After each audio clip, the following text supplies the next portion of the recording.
What's up, everybody? We back with another episode of The Adjustments. I first want to talk about, the conversation that we've been having on this channel. Basically, it's not enough. We want to talk to you guys.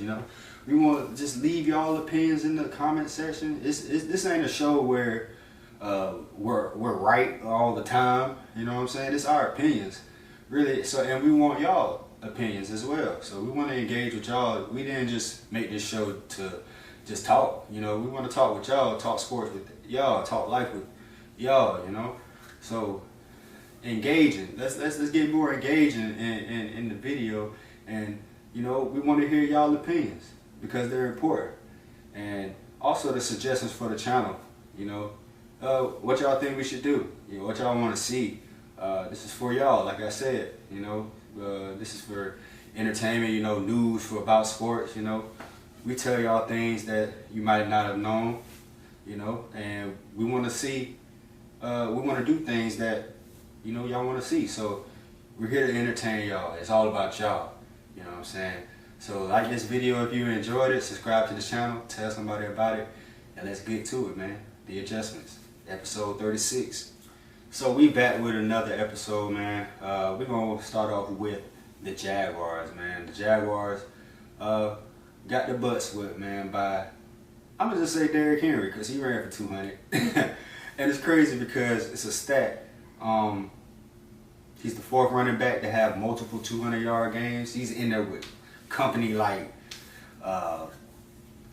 Gale Sayers and Barry Sanders and stuff like that. Like he leads that category with the most 200-yard rushing games in the career. And he's only what, 5 years in, 6 years in? And I see DT, one of the big homies from back home. He think Derrick Henry is the best back we've ever seen, and people just not realizing it right now because it's in the moment and everything, and he still has a lot of time left to play, But from what he's doing right now, you really can't argue with that opinion, man. You really can't, because it's a lot of running backs having great years, but they don't bring them like they just look different with Derrick Henry, man. The way he gets his yards, bro, it's tough. It's downhill. He manhandles people like with that stiff arm, and he's just a physical specimen. 6'4", 240, 250. And I think he's bigger than that. I think they trying to shade some of them them pounds off of him, man, just because he's so big. But yeah, man, the Jaguars didn't have an answer for Derrick Henry, and the offense, did not produce at all with Glennon in the first half. He also played about 2 drives in the second half, and then my boy Gardner Minshew got back in there, man. And what do you know? The first drive, he threw a touchdown. That's what he does, man. He provides sparks. He did the same thing when he came in last year for Nick Foles. He provides a spark. He is that spark. He's the best quarterback that we have right now on this roster. You know what I'm saying? And it's point blank period. He gives us the best chance to win. So him being benched and for the injury, so-called injury, or him not coming back being a starter when he was healthy, I mean, Mike Glennon was never the best chance for us to win. Like, I feel like you did not want to win, so you put Glennon in. That's just my opinion, man. That's just my opinion. Because I think Gardner Minshew, if he was in for those games, I believe we win about 2. We win some games with Gardner Minshew in there, man. And Glennon was playing good his first couple starts when he came in. You know what I'm saying? So, hey, that's just my opinion. Y'all know how I feel about Gardner Minshew. I feel like he's the perfect bridge quarterback to getting our franchise quarterback, which is a hard thing to do, And I believe that Gardner can do good things if we just give him a chance, Give him a chance. We've seen him for about 16 games, 16, 17 full games, So that's just one season. One season we've seen him. He played 6 this year. I mean, he played 12. Went 6-6 last year. This is the second year. I believe he played 6 more. He played about, it's somewhere in that 16 to 18 or 16 to 19 range. I'm not exactly sure, but he hasn't played much. That's basically what I'm saying, man. And you got to play to figure it out. You got to get a chance, and then when he's playing with a bad team behind him. So what do you expect, man? What do you expect? I feel like you get a better team behind him, he really shows you what he can do. You know, mistakes. If he makes mistakes and you have a defense to back him up and help him out, you know, bail him out sometimes. Because every quarterback gets bailed out, man. Every quarterback. No quarterback is perfect. You see what happened to Mahomes, you know what I'm saying, against the Dolphins, which I said they were going to struggle. You know, I didn't think he was going to throw 3 picks. You know, I didn't think that. But, I mean, it's just that gives the I think you have to give the credit to the Dolphins defense, because, like I said in the last video, man, they confuse a lot of people. They confuse a lot of people, and they have good shutdown corners on both sides. They can stop the run, they can rush the passer, they cause turnovers. Like, Xavier Howard is the best corner in the league right now. He has 9 picks, and the pick that he caught guarding Tyreek Hill one-on-one, the one-handed pick in the end zone, was amazing. Like, this man is a ball hawk. He leads the league with picks, 9. He's led the league before, previously in his career. So, like, he's on the campaign for Defensive Player of the Year. If Stephon Gilmore can win Defensive Player of the Year last year without the same amount of picks, you know what I'm saying? Xavier Howard has more picks than Stephon Gilmore last year. Then I don't see, you know, maybe his competition for Defensive Player of the Year, maybe Aaron Donald, because he records stuff every time he steps on the field. But I mean, that Chiefs game, do you worry about the Chiefs when they so-called struggle? Because it just feels different. You don't feel like this with any other team. Not Pittsburgh, not New Orleans, when they're down, when the Chiefs are down. Like, you don't have any doubt that they can come back. I didn't doubt them last year when it was down 24-0. All games in the playoffs, I didn't doubt them, just because they have Mahomes and they have that prolific offense. You know what I'm saying? And then they have a defense that doesn't give up that many points. They might give up a lot of yards, but they don't give up that many points. They don't let people score a lot of touchdowns on them. They don't. You get down in that red zone, you kick it 3. And that's a good defense, man. That is a good defense. If you don't let them in the box, it don't matter what they do up and down the field. But if they don't get in that box, that touchdown area, it don't matter. I'll take 3 all the time, man. And that's what they were doing. But the Dolphins, man, they look pretty good. They scored more points than I believe. But, you know, the defense had 3 picks, so short fields. You know, they capitalized off of that. Tua doesn't turn the ball over. He threw a pick that game. But I feel like it didn't have anything to do with the outcome of the game. It's just, man, like, the Chiefs are just different. There's no other team that gives me that type of vibe to where it doesn't matter what happens, you still think they're gonna win, man. So I just want to go through a top 5, and I want to start with them right there. They're my number 1. They are my number 1 just because of what I said. You never doubt them, no matter what situation they're in. They win any type of way. You know, it doesn't matter. You know, you can put the ball in Mahomes, and you put it in his hands. You know, put the team on his back. He can do it. He's shown that. You know what I'm saying? They can run the ball when they want to, if they have to. They can run the ball if they have to. You know, but their short passing yard, their short passing game is basically their run game. You know, when you see Mahomes throwing those little curls to Kelsey, 5 yards sitting in the hole, or same thing with DeMarcus Robinson. You know, that's their running game. That short passing game is their run game, another form of run game. And then when you add Clyde in there with the screens and handing him the ball off, and then Le'Veon, you know, getting the tough yardage and stuff like that, it's tough, man. And with the defense, not letting opposing teams score touchdowns. So I'm not going to say it's a formula for winning or being the best team, because it's not. It's just they're different. They're different, man. So the Chiefs, number 1. Number 2, I'm going to put. Actually, I'm going to go from 5. I know I should have went from 5 down, but I went at 1 because everybody's 1 should be the Chiefs.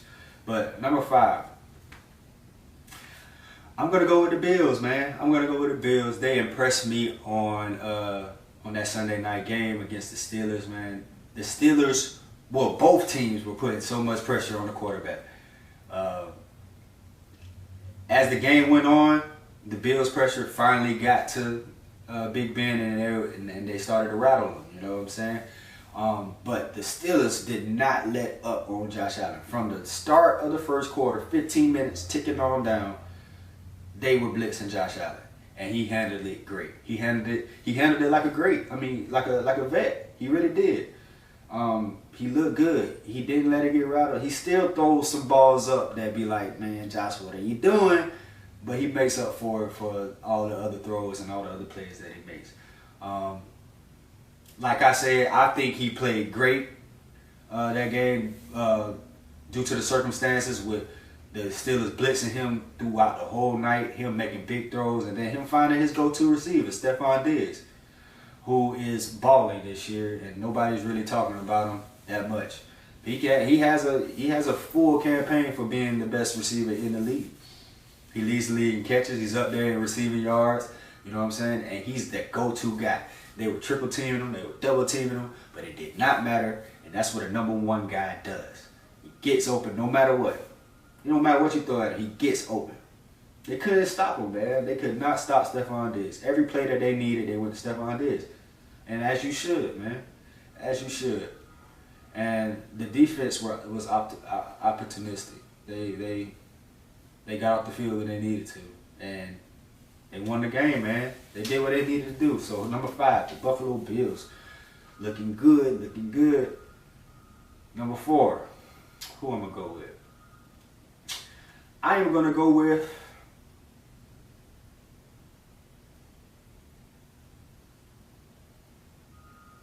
the Indianapolis Colts, man. Number 4.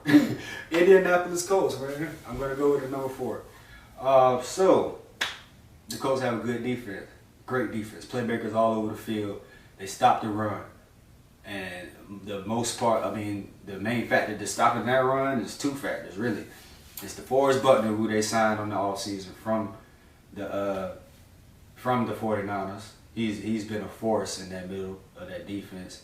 And then you got Darius Leonard, man. Darius Leonard is a tackling machine on that second level in the linebacker position. And then the corners. I mean, the secondary is great. You seen Kenny Moore. It was a lot of one-handed picks this week, man. A lot of one-handed picks, and he had one of them. Kenny Moore. My daddy always hollered about Kenny Moore. Since his first year coming in, he was just a playmaker in that nickel position. He's not just, you can't just classify him as a nickel, bro. He's just a ball player, bro. He's a playmaker. He's a playmaker at that corner position, man. You got to give him his respect. You can't classify him as just a nickel. He makes plays all over the field. Really. He really does. So I'm going to put the Colts at 4. It might surprise people. Even though the Titans jumped over them in the stand. Well, actually, I don't know who's in the stands. I just know both of them are in the playoff running. But I think because they both won, I think they're have the same record at 9-4. So we'll have to check on that, man. But yeah, number 3, man. Number 3 is probably gonna be. I'm gonna put the Saints at number 3, man. I'm gonna put the Saints at number 3, even though they folded against Jalen Hurts, man. No, I'm not even gonna say that. Well, they did fold. They were supposed to beat that team. They were supposed to beat the Eagles, man. But the Eagles played a complete game as a football team, which is the first time we've seen that this year. The Eagles actually look like the Eagles. You know what I'm saying? The defense is playing, creating turnovers. Jalen Hurts, man, his first start. Like, what could you ask for? I mean, he played great.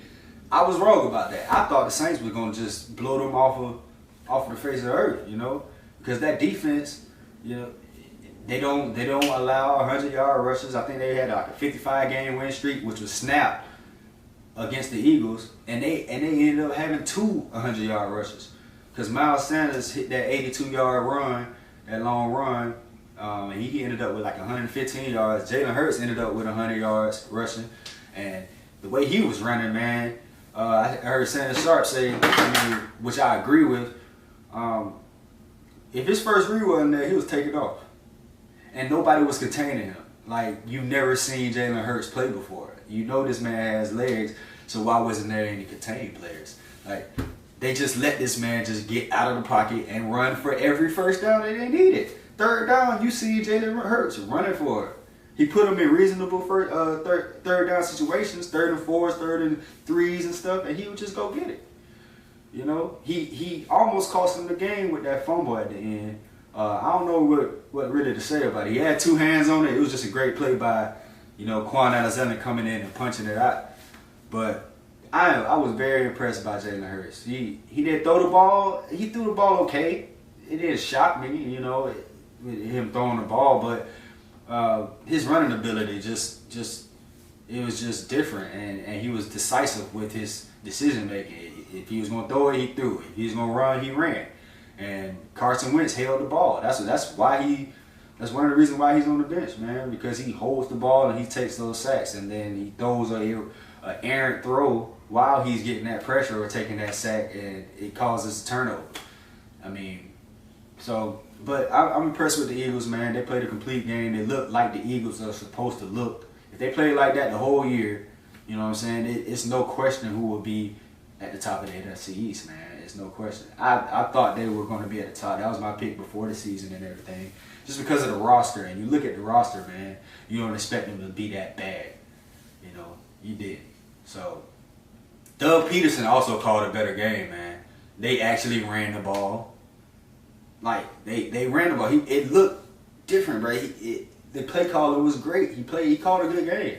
Like, he did what worked, you know, and he stuck with it. So it just looked like the play caller was different from Jalen Hurts and Carson Wentz. Even though Jalen Hurts is they're 2 different quarterbacks, but Carson Wentz can run. Not better than Jalen Hurts, but he can run. So maybe designate some runs for Carson Wentz. Let him do some of those zone reads. And I don't know. I just don't understand it. I like Carson Wentz. And I seen something about Carson Wentz, like potential landing spots, which isn't going to happen next year. I don't see that happening because of that cap hit. But, you know, I'm saying places like, I always think of the Patriots, bro. I always think of the Patriots first because they always slide in there and get somebody that you don't expect. And you don't expect them to come from where they came from. They just come out of nowhere and just scoop somebody up. Packers, the Redskins would be nice. Yeah, it's a couple teams. Just put in the conversation what you think a team Carson Wentz would fit with. You know, he's very talented, bro. You just don't go from almost winning the MVP and then collapsing and falling and right down to the worst of the league. Nah, that don't happen, bro. That don't happen. You know, it just doesn't happen.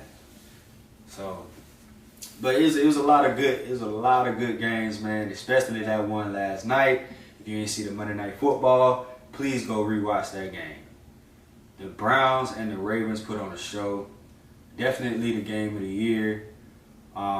It was crazy how the Lamar came back, man. People calling it the Paul Pierce moment. But he was cramping up and everything, and he came back, and he ran that ball, and he threw a touchdown. Like, the score changed within like 10 seconds when he came in. Because Trace McSorley got hurt after he was in, after Lamar was cramping and everything. So Trace McSorley got hurt. I think he hurt his knee or something like that. Lamar comes out of the locker room. I'm sure y'all seen it. I'm just going through the events again. Lamar comes out of the locker room, big run, then big throw to Marquise Hollywood Brown to put them up top. And then Baker comes back out and does his thing. Drives down the field, boom, touchdown. And we think he was going to overtime, but then Justin Tucker with the big leg. 55. It could have been good for 65, but Justin Tucker, the best kicker in the league, man. The Ravens kept their hopes, playoff hopes, on the rise. You know what I'm saying? They got to win out. They got to keep winning these games because the AFC is close and everybody's fighting for that 6 and 7 spot. Maybe just that 7th spot. You know what I'm saying? So you got the what? I think you got the Raiders. You got the Ravens, and it's another team. Maybe Miami because they lost to the Chiefs, so they're 8-5. So those three teams are really in the running for that seven spot. And everybody else really kind of like solidified. But you never know, bro. You never know what happens. The NFL is so unpredictable this year. It's always unpredictable, man. Everybody is good to their certain extent. If everybody plays complete games, you know what I'm saying, don't make no mistakes, does what they need to do, it can be great games every single game. And there's not that many blowouts this year. You don't see that many blowouts because everybody is good, Of course, you have your teams like the Jaguars who on a 12-game losing streak. I wish we was on a 12-game winning streak, but on a 12-game losing streak. But hey, it is what it is. That's how the cookie crumbles. It's tough being a Jags fan. Yeah, I know y'all see the posters and everything. Got two of my Jags favorites. Oh, y'all gotta see that. Dang, y'all can't see Freddie T. It's Freddie T right here. I'm gonna zoom in right there. But yeah, man. So NFL was very exciting in week 14. A lot of playoff implications. Hey, I'm in my fantasy league. I'm in the playoffs right now. I'm 11-3 in my league. I'm 1 seed, and I gotta win. I'm trying to win this. So I gotta win this week, and then 2 weeks after that. I know y'all don't care, but let's talk about the NBA, man. The NBA, a lot of good teams in the NBA too, man. A lot of people, they're playing their starters, in this preseason time, just because it's such a short time between preseason and then the actual season. They're gonna be starting to play regular season games next week, the 22nd. And you seeing a lot of people. James Harden, just reported to camp today, so he's supposed to be playing tonight, which is good. He reported to Houston's camp. It's good. You want to see superstars back, back on the court and doing their thing. So let's see how him and John Wall and Boogie Cousins and all them boys. Let's see how they mesh together. Speaking of meshing together, man, KD and Kyrie look like they blood brothers playing in the driveway, man. I think it's gonna be too easy for them boys, dog. It's like they was playing like a 2-man game, kind of. Kyrie bring the ball up the court, pass it. I see one where KD was saying, "Man, I saw that man. Kyrie, get to work, go to work." You know what I'm saying? So that's gonna be exciting, bro. And if they can get all the other pieces like LeVert and Dinwiddie and all that, Josh and all them guys, they can get on the same accord, man. They gonna be scared, bro. They gonna be scared. Giannis signed that big deal, 5-year, $228 million. That's $45 million a year. Congratulations, 2-time MVP, back to back. You know what I'm saying? You deserve it, but get them playoff wins, bro. You gotta do that junk in the playoffs. Do what you do during the regular season in the playoffs, man. Do it. I know it's hard. You working. He's a hard worker. He gonna be all right. But I want to see him in like a finals atmosphere. I want to see him in a conference final atmosphere. I want to see that, bro. I want to see that. And I just want to see it, because he's a freak. He's just a freak. He's a Greek freak. Perfect nickname, man. One other person that surprised me, or not surprised me, but what had my eyes wide while watching him was Ja Morant, man. He's so fast with the ball, bro. And he's just zooming by everybody, and then he got the pick and roll down pat. That boy pick and rolling, he being patient with it, doing the right play, and then he elevating over everybody. He's been aggressive at the rim, so he's gonna try to hand it on anybody at the rim. But Ja, man, he looked faster, and then like I said, that pick and roll, man, he working the pick and roll. He doing it the right way, bro. I think he figured it out in year 2. I think he figured it out. Donovan Mitchell looked like a man. He's always looked like that since he started playing. But bro, this is gonna be interesting. You got people like THT, Horton Tucker for the Lakers, man, dropping 30 in preseason games, and the Warriors are back. Steph back on the court. I wish Clay was there, but Draymond back. He in shape. Look like he lost some weight. Like, it's just a lot of things, bro. And then just the sports are just coming. The sports are just coming, dog. So not a lot to talk. We ain't talk about a lot, but just things that I've seen, man.